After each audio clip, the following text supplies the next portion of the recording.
Boucar Diouf, je suis le directeur général de l'action de la promotion et de la protection des groupes vulnérables te monsieur Souleymane Dia jiite ko vraiment fexe lépp ba activité bi tey am lieu donc xeex bi ñuy xeex nag feebar boobu muy ngaana wax nga ko yàgg na 72 ans ba tey am na ay jéego yu am solo liñ ci def. jéego yu am solo yooyu tax na 2023 État du Sénégal abrogé la loi de 76 bi nga xam ne moo sosoon ces villages là dëkk yooyu ñuy wooyee VRS village de reclassement social def leen ay dëkk ni yeneen dëkk yi mooy village de droit commun waaye nag dafa am lu des maanaam dañoo abrogé la loi là te amul lu ko gunge loo xam ne dina mun a jàppale ñi nga xam ne ñoo fa dëkk ndax ñu mun a dugg ci société bu baax nga xam ne stigmatisation maanaam bët bi ñu leen di xoolee bët boobu mun a deñ mais tamit ñu mun a bénéficier wu am li ñeneen nit ñi di am maanaam du point de vue économique du point de vue donc social ak leneen donc loolu moo ci des moom la ñu continuer donc di xeex di revendiquer pour population yu nga xam ni ñoo dëkk ci dëkk yooyu ñu mun leen jàppee comme des personnes comme les autres. waaw dog-dog bi mooy xanaa sensibilisation bu des rek voilà il faut ñu continuer dans la sensibilisation moo tax sànq ma ne ñu bëri dañ cee war a jàpp du doon ministère de la santé uniquement du doon le médical maanaam docteurs yi ñoom dañuy xaar ku feebar ñu ñëw faj la mën nañoo sensibiliser nag def promotion def prévention aussi mais nag am na du côté social le côté social mooy ki nga xam ne dafa feebaru ngaana alors war nga appuyer wu ci moom sensibiliser ñeneen ñi pour bu mu leen dal mais moom aussi war nga ko mun a gunge ndax mu gën a gëm boppam xam ne lii feebar la rek comme yeneen feebar yi loolu mooy accompagnement psychosocial donc mais aussi accompagnement du point de vue socio-économique ndax ñooñu ñu mun leen jàppale parce que dëkk yooyu feebaru ngaana bi amoon liñ fa seetlu mooy dafa am un retard du point de vue socio-économique donc dañ leen war a accompagner à travers des projets yoo xam ne na leen permettre ñu retrouver leur autonomie donc du point de vue social et économique. édition bi liñ ciy xaarandi mooy ñu gën a xeex feebar bi ndax mu jóge fi complètement moo tax dañu war a jàppalante collaboration bi mu wax sànq dañu war a jàppalante docteur yeeg agent communautaire yeeg imam ñi képp koo xam ne mën na yenu wax xaw ma nu ñu koy waxee sax ci wolof maanaam porteur de voix voilà dama ko transcrire donc porteur de voix koo xam ne mën na wax ba ñu déglu ko mu wax ñu déglu ko alors mu sensibiliser nit ñi liñ ci xaar mooy vraiment mu réussir te gëm naa ne dina réussir parce que ñëpp jàpp nañ ci boo xoolee le CRD d'aujourd'hui vraiment ak li mu rassemblé ci ay acteurs wane na ne dina am solo te dina réussir bu baax te incha allah feebar bi dinañ ko fi xeex jëlee ko fi alors population yi nga xam ne malheureusement feebar boobu daloon na leen nañ mun a xeex ba ñoom aussi ñu dellu intégralement dans la société ñu considérer seen village ñu am une réinsertion socio-économique boo xam ne ça leur sera profitable. du yomb moo tax ñun au niveau du ministère de la santé et de l'action sociale dañuy liggéey ak ay partenaires daaw mi nga xam ne partenaire allemand la boo xam ne wax dëgg fay la ay jéego yu am solo la def ànd ak ñun di xeex kii feebar boobu am na Action Damien ak ñeneen ñu partenaire ñoo xam ne ñu ngi ñuy gunge ci liggéey boobu di gunge le ministère de la santé alors moo tax xam naa ne gis nga ni mu wàññeeku tey continuer wàññeeku waaw muy feebar boo xam ne vraiment dañu taxaw pour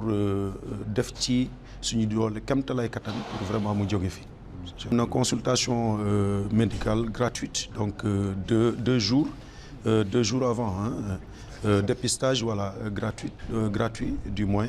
de la maladie yooyu yëpp muy activité yoo xam ne vraiment ça va dans le sens de lutter contre la maladie. Kora Ndiaye président association ressources sociales bu Mbaling. jërë ngeen jëf li ngeen wax dëgg la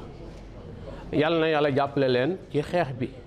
en tant que gouvernement bu bees bii nga xam ne moom moo nekk ci Sénégal ñoo ngi am yaakaar ci moom parce que nag feebar bi yàgg na ci réew mi yàggaay boo xam ne dafa jéggi dayoo. am na ñoo xam ne feebar bi daf leen di dal jëluñu ko ci seen baay jëluñu ko ci seen yaay dama leen di leeral ne feebar bi yàlla moo koy joxe nit. feebar bi yàlla borom kun fayaakun moo koy jox nit mais bu la dalee te fajuwuloo nag mën nga wàll sa morom loolu moom dama bëgg ñu sooraale ko bés bu feeñee sa yaram te fajuwuloo mën ngaa wàll sa morom. mais mën nga amit laago boo fooyee sa bopp. boo fooyee sa bopp mën nga am laago mais boo ci taxawee tem dara du la ci fekk li ma ciy teg rek mooy directeur ñun dafa am li ñu naqari ñu ko jooy te fi mu ne nii bés ni tey lañ ko war a mën a jooy nga dégg ko yóbbaale ko wax naa ci ak gouverneur ci biti mu ne ma bindal leetar indil ma ko adressé ma ko ma yóbbu ko ministère mais en tant que yaa ngi nii nag te man naar yaa ngi nii au niveau de Malte hôpital Malte Sénégal yëpp la couvrir ci lépreux bi Sénégal yëpp la couvrir xam nga ñaata lal lañ fa am 10 lal fukki lal te hôpital bi tubaab bi ko fi tabaxoon dañ ko tabaxoon ngir lépreux Sénégal feebar bi léegi dem na ba tubaab yi jeexal nañu ca dem nañu Sénégalais yi yor ko léegi amuñu fa lu dul fukki lal kot donc te bi ko tubaab yi yoree normalement nekkoon na 4 salle chirurgie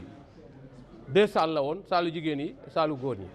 médecine 2 salles la woon saalu góor ñi saalu jigéen yi léegi fukki lal kot lañ fa am te nag ñun ñoo taxaw ñu tabax hôpital ba Sénégal ba Sénégal daj Malte benn hôpital la ci Sénégal lépp moo taxaw ñu tabax ko kon góorgóorlu leen ngeen dimbali ñu ngir yàlla ngeen gestu Malte ngeen dimbali ña fay liggéey ay jàmbaar lañu mais affaire ba mu ngay waaj a daanu dimbale leen ñu ngir yàlla ak yonente bi yéen a ngi bëgg feebar bi jeex Sénégal mais ala kulli xaal fi nga xam ne bu la dalee foofu ngay faju ji il faut ñu yaatal ko def fa ay moyens bi ña fay liggéey mën a am paix loolu laa waxoon ne su ma defee entrevue dinaa ko ci boole lii rek mooy suñu mitit te ñu ngi koy jooy suba ak ngoon ñu ngi la koy yóbbante ci Bassirou Diomaye Diakhar Faye ñu ngi la koy yóbbante ñu ngi la koy yóbbante ñu ngi la koy yóbbante xam naa bu ngeen amul dara ñun nag au niveau de Mbaling sama association foofu la yem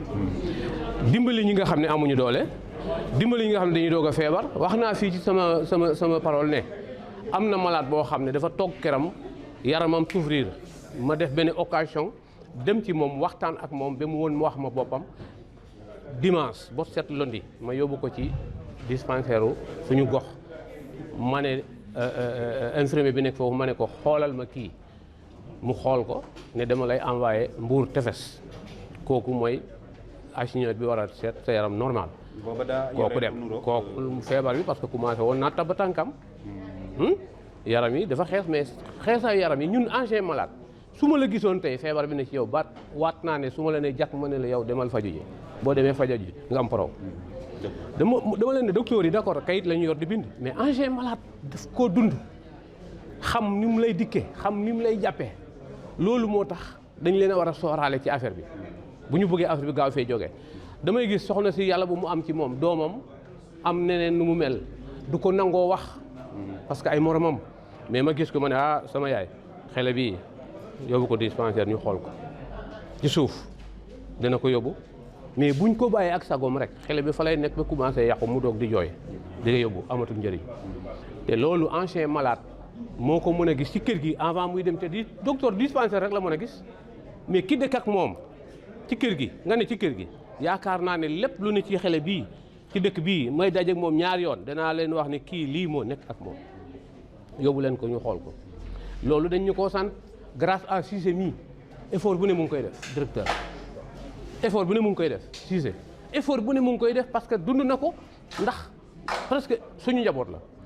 te bëgg na affaire bi jeex takk ci. Oui, en fait, on était réunis aujourd'hui pour préparer ensemble la 72e édition de la Journée mondiale de lutte contre la lèpre qui aura lieu le 25 juin à Mbour et qui a pour thème Unissons-nous, agissons, éliminons. Donc je pense que l'État du Sénégal s'est engagé depuis plusieurs années à éradiquer définitivement la lèpre. Et dans ce contexte-là, nous célébrons chaque année, exceptionnellement cette année ce sera fait au mois de juin, mais normalement ça aurait dû se faire au mois de janvier, le dernier dimanche du mois de janvier. Donc nous avions comme idée de convier tous les acteurs, toutes les personnes qui interviennent dans le domaine pour réfléchir ensemble sur les voies et moyens de lutter efficacement contre la lèpre. Et lors de ce CRD, beaucoup de suggestions, beaucoup de recommandations ont été émises. Et cela nous permet de mieux préparer la journée. On a sensibilisé les relais communautaires, les imams, les prêtres et toutes les personnes qui peuvent participer à la ventilation de l'information, à sa divulgation. Et donc cela nous rassure, nous comptons avoir donc une très très belle journée du 25 juin. Une 112e édition persiste toujours, mais c'est à nous de faire le travail nécessaire pour sensibiliser. Parce que pourquoi la stigmatisation persiste? Parce qu'il y a une certaine méconnaissance de la maladie. Les gens ne savent pas ou bien ne connaissent pas. Donc il faut qu'on fasse davantage d'efforts pour que les gens soient au courant, connaissent ou bien en tout cas soient informés de la transmission de la lèpre, mais aussi surtout du traitement qui existe pour, en cas de détection précoce, on peut vraiment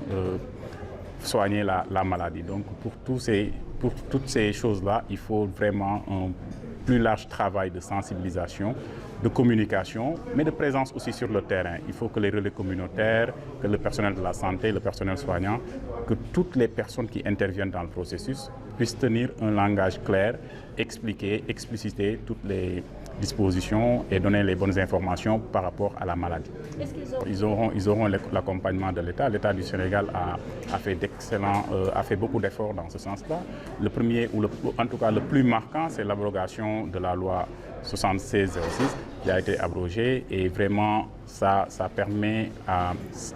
montre que l'État du Sénégal est très très engagé et que l'État du Sénégal veut vraiment en finir avec la lèpre et que toutes les personnes puissent avoir les mêmes chances parce que c'est une affaire aussi sociale, c'est une affaire de justice sociale. Donc nous sommes partants et nous faisons tout ce que nous pouvons pour que les personnes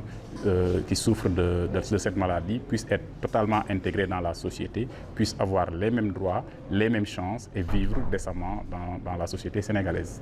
C'était surtout par rapport au